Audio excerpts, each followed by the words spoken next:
আসসালামু আলাইকুম। আশা করি সবাই ভালো আছেন। আলহামদুলিল্লাহ এদিকে আমিও ভালো আছি।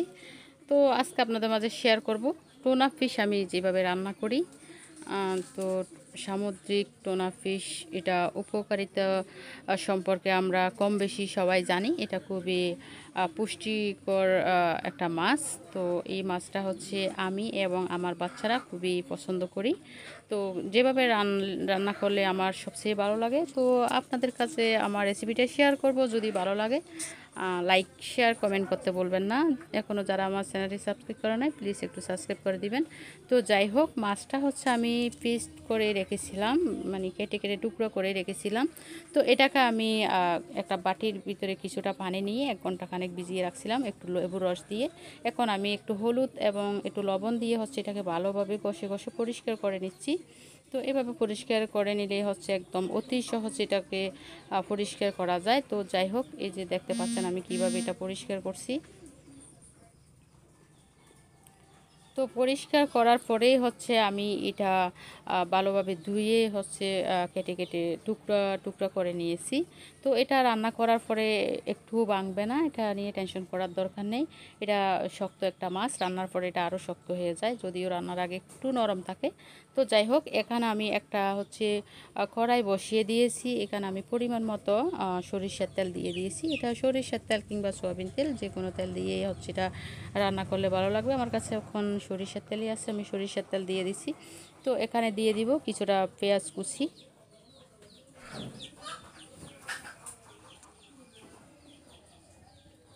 তো আমি এখানে কুচানো পেস্টটা দিব আগে। কুচানো পেস্টটা যখন একটু হালকা ব্রাউন কালার হবে তখন আমি এখানে অ্যাড করছি 1 চা চামচ করে করে হচ্ছে এখানে আদা, রসুন, কাঁচামরিচ এবং পেঁয়াজ একসাথে আমি ব্লেন্ড করে রেখেছিলাম। তো এখানে পরিমাণ মতো হলুদের গুঁড়া, মরিচের গুঁড়া এবং লবণ আমি অ্যাড করে দিয়েছি।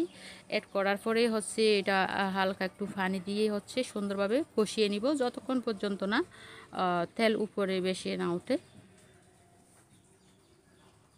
তো এখানে আমি কিউব করে রাখা কিছু টমেটো এবং 2-4 পিস কাঁচামরিচ আমি এখানে ফালি করে দিয়ে দিয়েছি।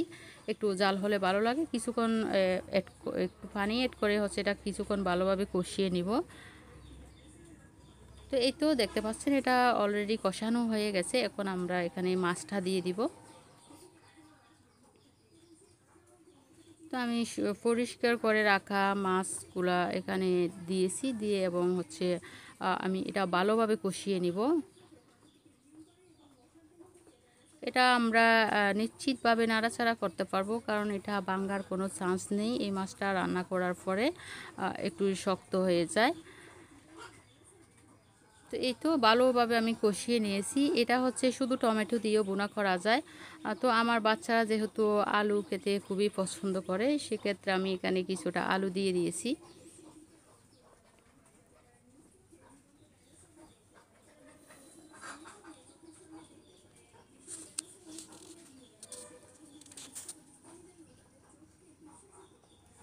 তো আলুটা দেওয়ার পরে হচ্ছে আমি এখানে কিছু পরিমাণ মতো পানি দিয়ে এটা ভালোভাবে কষিয়ে নিব।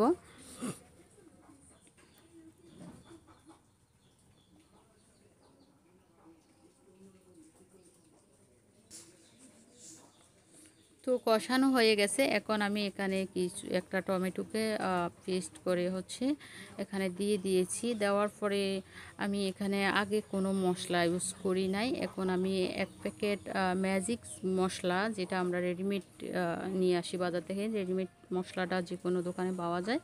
তো এখানে আমি 1 প্যাকেট ম্যাজিক মশলা অ্যাড করছি।